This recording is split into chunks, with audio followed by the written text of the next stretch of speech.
Σήμερα δεν θα μιλήσω για κανένα διατροφικό tip, για καμία στρατηγική διατροφής, γευμάτων κτλ.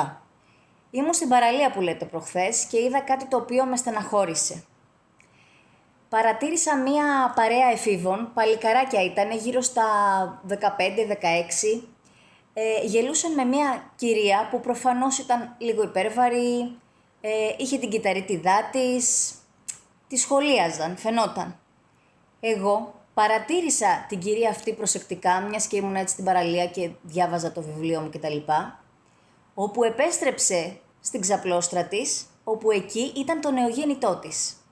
Και θέλω να σας πω το εξής, αγαπητοί νέοι και νέες, αλλά και μεγαλύτεροι. Όταν μια γυναίκα γεννάει, το σώμα της περνάει από 1.000.000 κύματα και δεν μπορεί από τη μια μέρα στην άλλη να είναι άνιστον. Δεν γίνεται.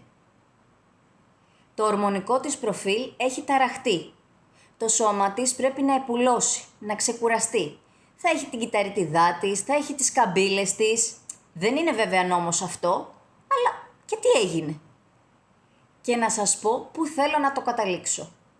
Σκέφτηκα ότι εκείνη τη στιγμή αυτό είναι body positivity. Body positivity είναι ο λεκές που έχω κάτω από τη μασχάλη.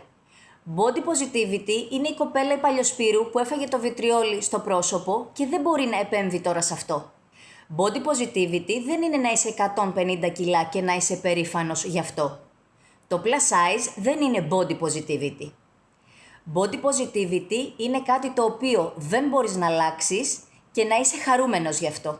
Body positivity δεν είναι να έχεις χολυστερίνη 3.000 και να περηφανεύεσαι. Στείλε αυτό το βίντεο σε μία φίλη, σε ένα φίλο που προσπαθεί πραγματικά να κάνει αλλαγή και αγαπητοί φίλε και φίλοι, μίσησέ με. Δεν είμαι εδώ για να μ' αγαπήσεις. Αν λάβεις αυτό το βίντεο σαν καμπανάκι του να είσαι όπως θες, όπως γουστάρεις, αλλά φρόντισε την υγεία σου. Αν όχι για σένα, για τους ανθρώπους που σε αγαπάνε.